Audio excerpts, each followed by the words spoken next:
Hello students. Last हमने पढ़ा था जनसंख्या वितरण और जनसंख्या वितरण के बाद हम पढ़ रहे हैं नेक्स्ट जनसंख्या घनत्व। ये भी इम्पोर्टेंट टॉपिक है। जिससे जनसंख्या वितरण में हमने पढ़ा कि पूरे विश्व में अलग अलग स्तर पर जनसंख्या वितरण अलग अलग पाया जाता है। सघन जनसंख्या क्षेत्र है, विरल जनसंख्या क्षेत्र है, अति न्यून जनसंख्या वितरण क्षेत्र है। फिर हमने पढ़ा जनसंख्या के वितरण को प्रभावित करने वाले कारक। फिर हमने पढ़ा कि इस पूरे विश्व में एशिया महामानव समूह है, अफ्रीका महामानव समूह है, अमेरिका महामानव समूह है, यूरोपीय महामानव समूह है। तो इनका वितरण भी अलग अलग पाया जाता है। आज हम पढ़ रहे हैं जनसंख्या घनत्व की बात कर रहे हैं। सबसे पहली क्लास में जो मेरा फर्स्ट लेक्चर था वर्ल्ड पॉपुलेशन को लेकर, विश्व जनसंख्या को लेकर, उसमें मैंने पहली बात आपसे ये बात की थी कि वितरण और घनत्व दोनों अलग अलग होते हैं, लेकिन अमूमन ये प्राय एक चीज समझे जा सकते हैं। आज हम बात कर रहे हैं जनसंख्या घनत्व की, पॉपुलेशन डेंसिटी की बात कर रहे हैं। देखिए, पॉपुलेशन डेंसिटी की जब बात करते हैं तो इसमें इंपॉर्टेंट बात यह है, दो चीजें इंपॉर्टेंट इसमें होती हैं। नंबर वन, मनुष्यों की संख्या। नंबर वन, मनुष्यों की संख्या। ध्यान रखना, एक क्या होता है मनुष्यों की संख्या और दूसरा होता है क्षेत्रफल का पारस्परिक संबंध। क्षेत्रफल का पारस्परिक संबंध। देखिए, समझ में आया आपको? दो पॉइंट इसमें सबसे ज्यादा इंपॉर्टेंट है। नंबर वन है मनुष्यों की संख्या और दूसरा है क्षेत्रफल का पारस्परिक संबंध। इसका मतलब क्या होता है कि किसी क्षेत्रफल में रहने वाले मनुष्यों की संख्या, किसी क्षेत्रफल में रहने वाले मनुष्यों की संख्या, ये निवास करने वाले मनुष्यों की संख्या क्या कहलाती है? जनसंख्या घनत्व। ठीक है, इसको हम ऐसे कह सकते हैं, प्रति इकाई क्षेत्रफल में, प्रति इकाई क्षेत्रफल में निवासित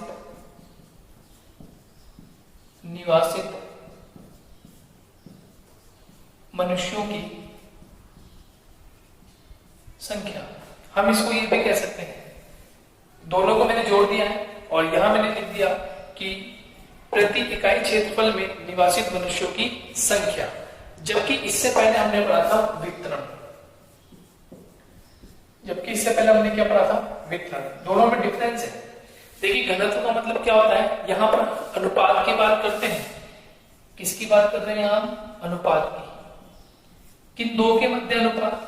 मनुष्यों की संख्या से संबंधित और क्षेत्रफल का पारस्परिक संबंध। लेकिन वितरण में हम क्या पढ़ रहे थे? जैसे कोई क्षेत्रफल है या कोई रीजन है, मान लीजिए ये कोई रीजन है, इस रीजन में जनसंख्या का क्षेत्र,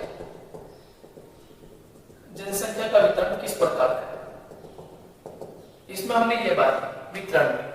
लेकिन अब हम बात करते हैं कि कोई क्षेत्रफल है, क्षेत्रफल मान लीजिए हम मान लेते हैं 1 किलोमीटर स्क्वायर। हमने कोई क्षेत्रफल माना कि 1 किलोमीटर स्क्वायर क्षेत्र में कितने मनुष्यों की संख्या है, वो उसका क्या कहलाता है? जनसंख्या घनत्व। जैसे फॉर एग्जांपल, ये 1 किलोमीटर क्षेत्रफल है और यहाँ जो मनुष्य की जो संख्या है वो कुछ इस तरह से बिखरी हुई है, अलग अलग है, तो वो क्या कहलाएगा? इसका जनसंख्या घनत्व। यानी हम क्या कह सकते हैं कि ये जो क्षेत्र है यहाँ पर विरल जनसंख्या पाई जा सकती है, या यहाँ विरल जनसंख्या घनत्व पाया जाता है। या हम ये कह सकते हैं, यदि कोई क्षेत्र ऐसा हो, मान लेते हैं कोई क्षेत्र ऐसा है, कोई क्षेत्र ऐसा है, यहाँ पर सेम भाई ये भी 1 किलोमीटर क्षेत्र हो, यहाँ पर जनसंख्या का क्षेत्र अधिक है, यहाँ पर रहने वाले लोगों की संख्या अधिक है, तो हम कैसे कह सकते हैं? अति घनत्व वाला क्षेत्रफल, अधिक घनत्व वाला क्षेत्रफल, यानी यहाँ पर लोगों की संख्या अधिक है, तो यहाँ लोगों की संख्या क्या है? कम है। तो अंडरस्टूड हो कि जनसंख्या घनत्व क्या हुआ कि मनुष्यों की संख्या, क्षेत्रफल का पारस्परिक संबंध। दो इंपॉर्टेंट बात है, मनुष्यों की संख्या और क्षेत्रफल का पारस्परिक संबंध। तो प्रति इकाई क्षेत्रफल में निवासित मनुष्यों की संख्या क्या कहलाती है? जनसंख्या घनत्व कहलाता है। इंपॉर्टेंट, समझ में आ गया आपको? ओके, अब हमें देखना है कि जनसंख्या घनत्व क्यों महत्वपूर्ण होता है। कक्षा 12 में ये टॉपिक जोड़ा है, तो जनसंख्या जो घनत्व है ये क्यों इंपॉर्टेंट होता है, क्या कारण है इसका इंपॉर्टेंट होने का, क्या कारण है इसके पढ़ने का। देखिए, जनसंख्या घनत्व इसलिए महत्वपूर्ण हो जाता है कि किसी भी देश की उन्नति व भावी विकास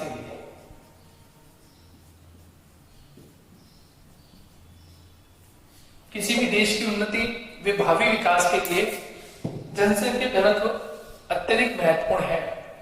क्यों महत्वपूर्ण है? जैसे सपोज फॉर एग्जाम्पल हम बात करें, एक शहर दिल्ली और एक कोई गांव है नसीराबाद।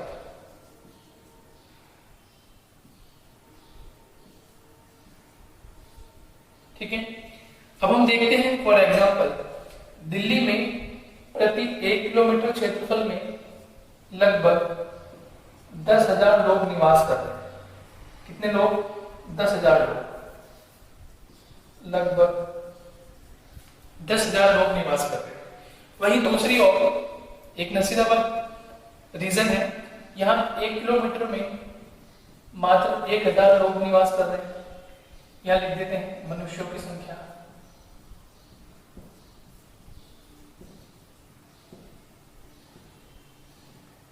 यहां मनुष्यों की संख्या,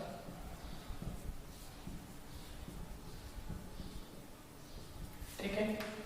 देखिए, दिल्ली का एक कोई रीजन, वहां पर 1 किलोमीटर क्षेत्रफल में कितने लोग निवास कर रहे हैं? 10,000, ये मनुष्यों की संख्या।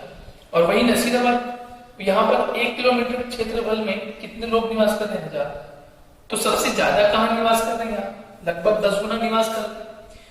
तो इंपॉर्टेंट बात यह है कि सुख सुविधाओं के हिसाब से इन्हें अधिक सुविधा चाहिए बजाय इनके, ठीक है। ये तो 1 किलोमीटर क्षेत्रफल में निवास कर रहे हैं, ये तो 1 किलोमीटर क्षेत्रफल में ऐसे निवास कर रहे हैं, ये ऐसे निवास कर रहे हैं, जबकि ये लोग जो है ये कुछ इस तरह से निवास कर रहे हैं।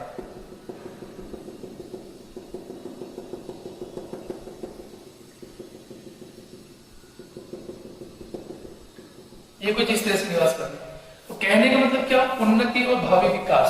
इसका मतलब योजना बनाने के लिए, क्या करने के लिए? योजनाएं बनाने के लिए हमें कोई भी योजना बनानी है तो उसके लिए हमें क्या चाहिए? हमें उसका घनत्व पता होना चाहिए कि कहां पर सर्वाधिक मनुष्यों की संख्या है, इसलिए योजना सबसे पहले कहां लागू की जाए, या अधिक जो मनुष्य जहां निवास कर रहे हैं वहां योजना का सबसे पहले लाभ पहुंचाया जाए, जबकि जहां मनुष्य कम निवास कर रहे हैं वहां योजना बाद में भी लागू की जा सकती है। तो जनसंख्या घनत्व ज्ञात इसलिए कहता है कि किसी भी प्रदेश की उन्नति और भावी विकास के लिए जनसंख्या घनत्व महत्वपूर्ण होता है।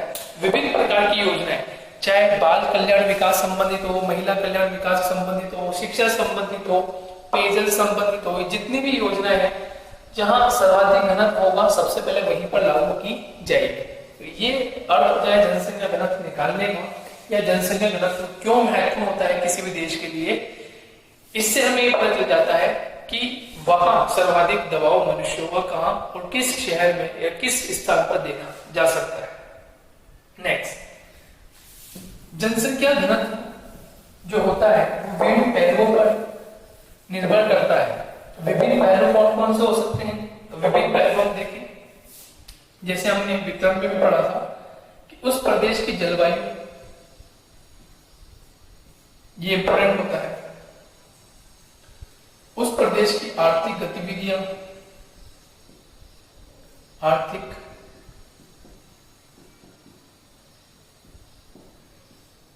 गतिविधियां,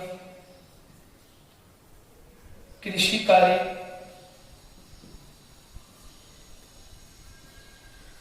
राजनीतिक पक्ष,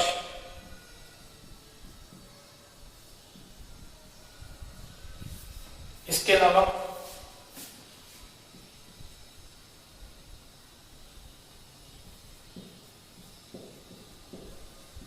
वन संपदा,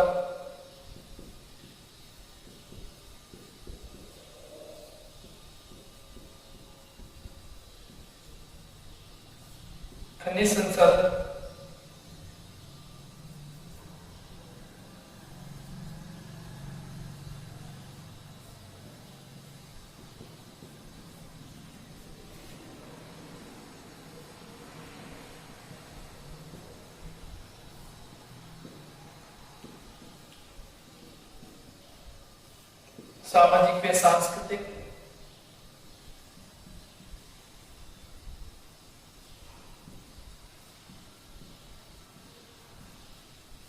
योजनाओं।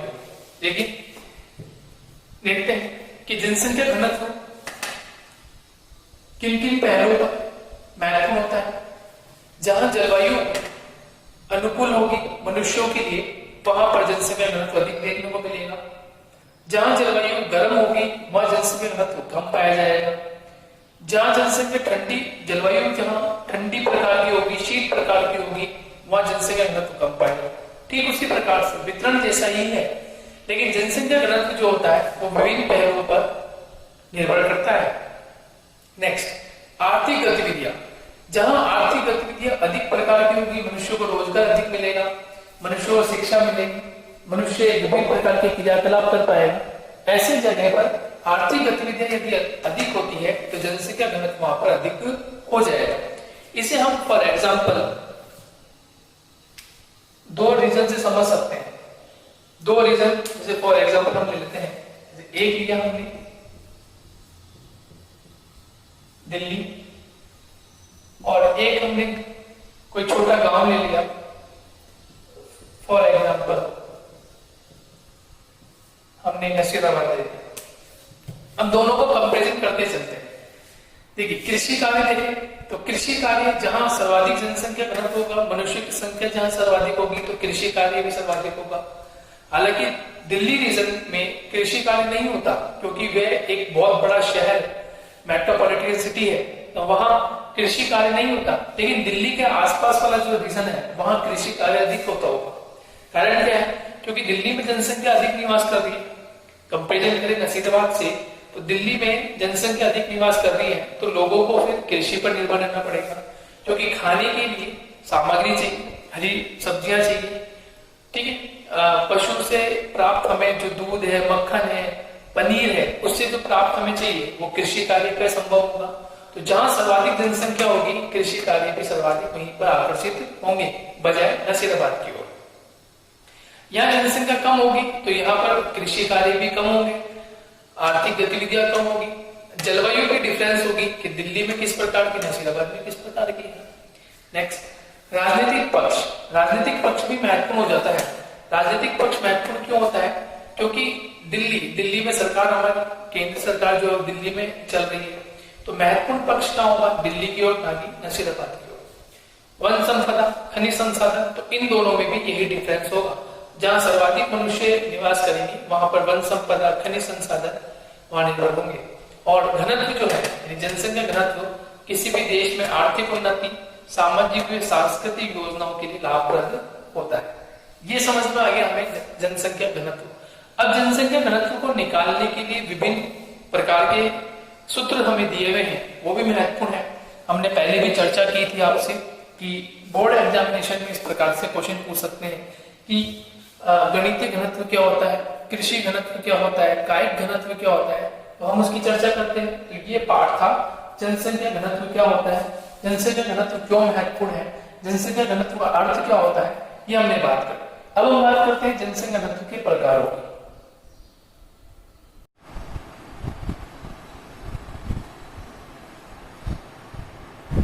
नेक्स्ट आप देख सकते हो कि गणितीय घनत्व, हम बात कर रहे हैं घनत्व के प्रकार की। तो गणितीय घनत्व निकालना है तो हमें इसे जो फॉर्मूला लागू होता है वो होता है जनसंख्या भाजक क्षेत्रफल।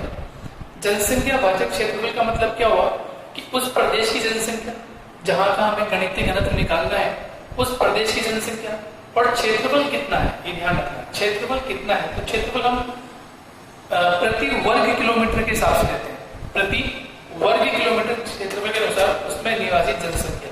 जैसे फॉर एग्जाम्पल यहाँ दिया गया है, देखिए हमने निकाला जनसंख्या घनत्व। जनसंख्या घनत्व के लिए हमने लिया जनसंख्या और भाजक क्षेत्रफल। क्षेत्रफल मान लेते हैं हम 100 किलोमीटर स्क्वायर के हिसाब से हमने क्षेत्रफल लिया। इस 100 किलोमीटर क्षेत्रफल में कितनी जनसंख्या निवास कर रही है, कितने व्यक्ति निवास कर रहे हैं? 1,50,000। जब इसका भाग हमने इसमें दिया तो प्रति वर्ग किलोमीटर क्षेत्रफल में कितने लोग निवास कर रहे हैं? 1500 व्यक्ति किलोमीटर प्रति वर्ग किलोमीटर आ गया। ये जरूर ध्यान रखना, ठीक है। जनसंख्या कितनी है 1,50,000, क्षेत्रफल कितना है 100 किलोमीटर स्क्वायर। जब इसका भाग इसमें दिया तो हमें प्राप्त हुआ कि 1 वर्ग किलोमीटर क्षेत्रफल में रहने वाले लोगों की संख्या कितनी है 1500 व्यक्ति।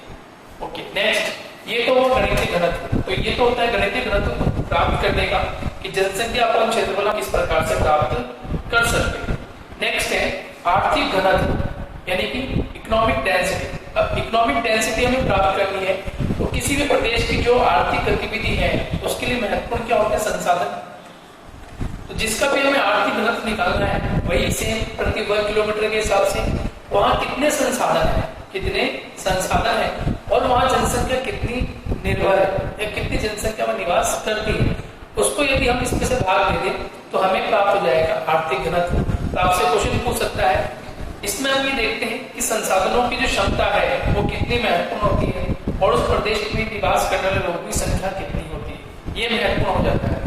नेक्स्ट है कायिक घनत्व। ये भी बहुत इंपॉर्टेंट होता है और ये इसलिए इंपॉर्टेंट होता है क्योंकि कृषि क्षेत्र का जो घनत्व होता है या खेती करने की जो भूमि होती है वो कितनी महत्वपूर्ण है वे देखी जाती है। जैसे इस फॉर्मूले से पता चलता है कि जनसंख्या भाजक कृषि भूमि क्षेत्र, ठीक है, जनसंख्या भाजक कृषि भूमि क्षेत्र, कृषि भूमि क्षेत्र कितना है और वहां कितनी जनसंख्या निवास कर रही है, ठीक है। ये पैटर्न थोड़ा अलग है, ये पैटर्न थोड़ा अलग है, दोनों में डिफरेंस है। अभी मैं आपको बताऊंगा डिफरेंस क्या है। देखिए यहाँ बात हो रही है जनसंख्या और कृषि भूमि क्षेत्र, कितनी जनसंख्या है और कितनी कृषि भूमि क्षेत्र है।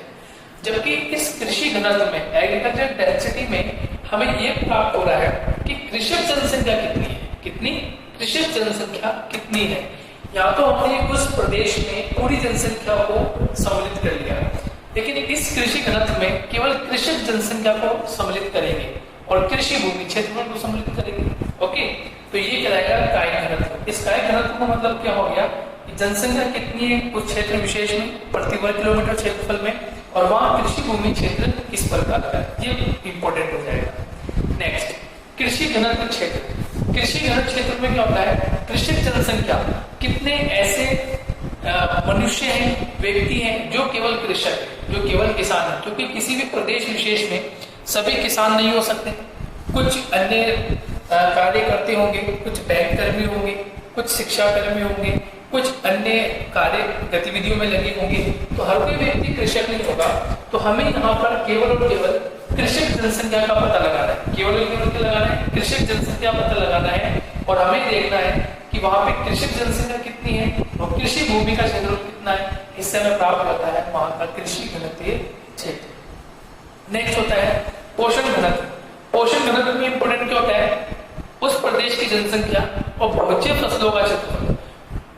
भोज्य फसलों का क्षेत्रफल का मतलब होता है ऐसी कौन कौन सी फसलें हैं जो ग्रहण करने योग्य है, जो मनुष्य ग्रहण कर सकता है और उस फसल पर कितनी जनसंख्या निर्भर है, वो कहलाएगा पोषण घनत्व। इस प्रकार से ये 5 प्रकार के घनत्व निकालने के सूत्र है। अलग अलग गणितीय घनत्व क्या होता है, आर्थिक घनत्व क्या है, कायिक घनत्व क्या है, कृषि घनत्व क्या है, पोषण घनत्व क्या है। इससे हम ये प्राप्त कर सकते हैं कि उस क्षेत्रफल विशेष में उसकी क्या स्थिति है, वहां घनत्व किस प्रकार का है।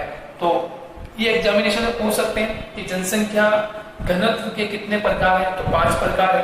5 प्रकार में से किसी एक प्रकार से भी आपसे क्वेश्चन पूछ सकता है या सिंपल आपको दे सकता है। गणितीय घनत्व क्या होता है बताइए, या आर्थिक घनत्व क्या होता है बताइए, या पोषण घनत्व क्या होता है बताइए। तो आप इसका विशेष ध्यान रखें। नेक्स्ट में पढ़ेंगे कि विश्व में जो जनसंख्या घनत्व है वो कितना है, किस प्रकार से कहीं अधिक है, कहीं पर मध्यम है और कहीं पर सबसे न्यून प्रकार का है। देखते हैं नेक्स्ट में कि किस किस प्रकार का घनत्व पाया जाता है।